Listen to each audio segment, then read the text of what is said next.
Assalamualaikum Sobat Football United.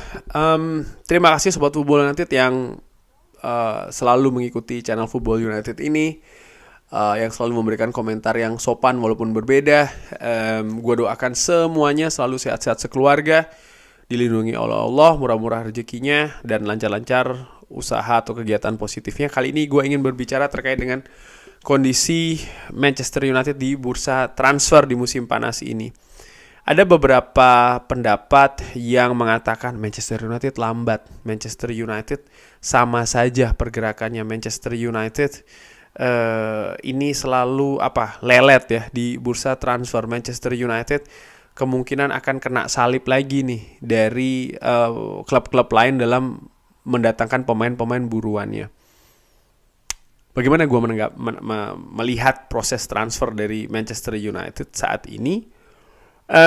Kalau dibilang sama, gue kurang sepakat sih ya. Bagaimana Manchester United saat ini dengan adanya Ineos, gue menilai mereka ini memiliki langkah yang jelas berbeda dari Glazer.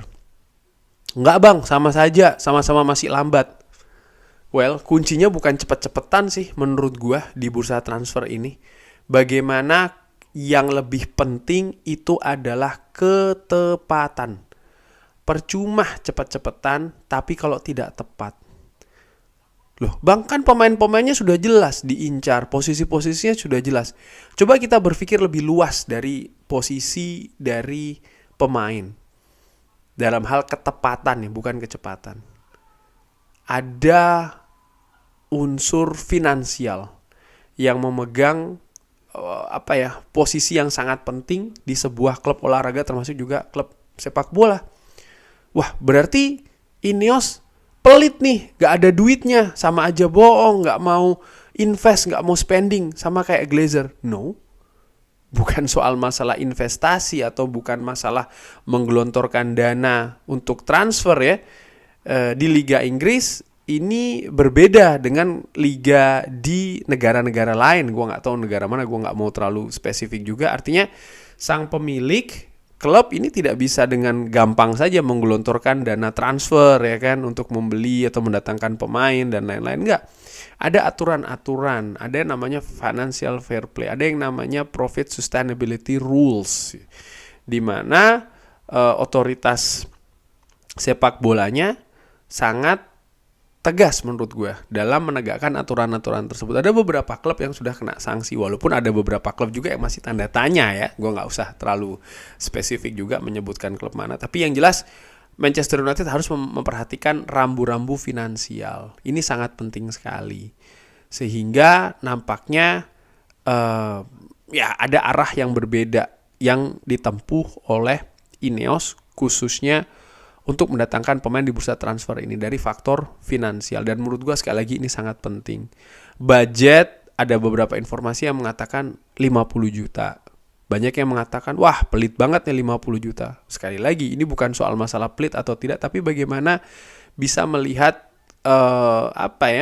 kalau klub ini tuh bisa terus sehat, dalam tanda kutip, tidak melanggar aturan, bisa melakukan lebih banyak pergerakan di musim-musim selanjutnya. Ini juga penting untuk dilihat. Jadi tidak hanya sekedar pemilik harus menggelontorkan duit, lihat itu pemain sudah mau didatangkan dengan tim lain, ya itu kenapa nggak ditebus saja. No, not as simple as that. Tidak sesimpel itu menurut gue. Sayangnya demikian.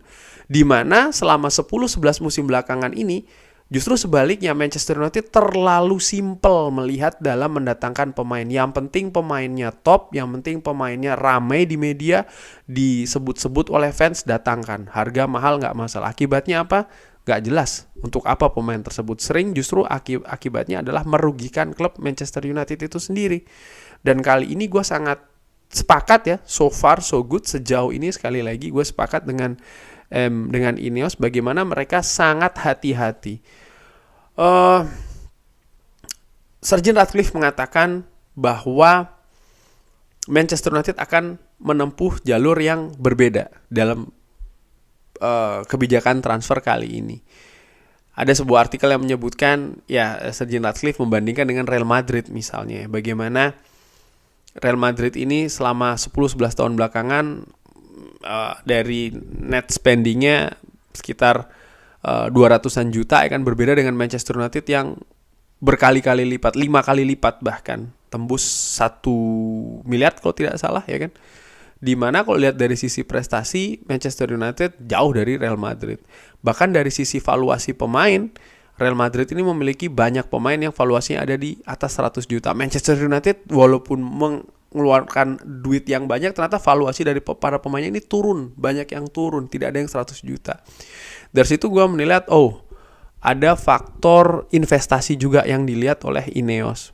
Bisa jadi mereka tidak akan, atau dalam waktu dekat ini tidak akan mendatangkan pemain-pemain yang memang valuasinya terlalu tinggi.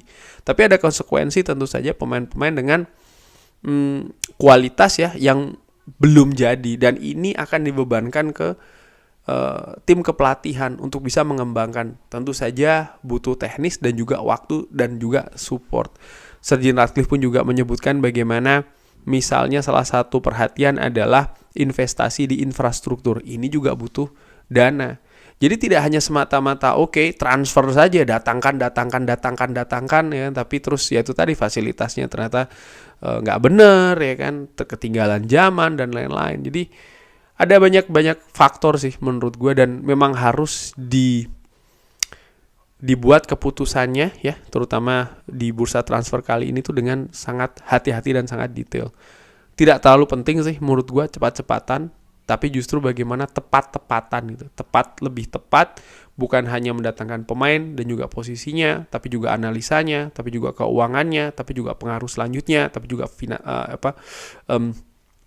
investasinya, nilainya akan seperti apa, proyeksinya. Ini jauh lebih penting seperti itu kalau menurut gua yang ringan amatiran ini.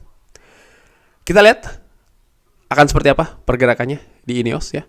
Harapan gua walaupun mungkin bukan cepet-cepetan, tapi bukan berarti terus juga pemain didatangkan dengan last minute ya, saat-saat terakhir yang akibatnya mungkin jadi panic buying. Enggak, tapi gue melihat saat ini misalnya dengan Gareth Braithwaite, di mana Manchester United juga sudah siap ancang-ancang ya kan. Kalau memang Everton ini terlalu sulit negosiasinya, mereka sudah menyiapkan calon-calon lainnya. Ini hal yang menurut gue salah satu yang berbeda juga sih dibandingkan dengan misalnya pada saat 2 musim lalu ya, ketika Manchester United terlalu lama memproses Frenkie de Jong misalnya, ataupun ketika memproses Anthony juga kan, panic buying ada di sana, akhirnya menggelontorkan duit yang sangat besar sekali. Dengan Jadon Sancho bahkan ditunggu 1 tahun ya kan. Hal seperti itu sih menurut gue nampaknya tidak akan terjadi kali ini, tapi dengan tetap penuh kehati-hatian. Harapannya sebelum pre-season mulai paling tidak sudah ada 2 pemain baru sih. Harapan gue secara ringan amatiran seperti itu. Dan satu lagi sebelum gue tutup video ini juga, bagaimana Ineos ini ya dalam melakukan pergerakan, mereka juga sambil penting juga untuk menjaga keseimbangan keuangan dengan melepas pemain ya. Gue juga menantikan nih pemain mana yang akan dilepas selanjutnya. Sejauh ini kan baru pemain yang memang kontraknya sudah habis di Manchester United. Tapi bagaimana melepas pemain dengan dijual, ini juga ingin gue perhatikan pergerakan dari manajemen Manchester United yang dipimpin oleh Ineos khususnya di bidang sepak bola. Kurang lebih demikian, terima kasih sudah menyaksikan. Jangan lupa like, share, dan juga subscribe. Wassalamualaikum warahmatullahi wabarakatuh. Thank you.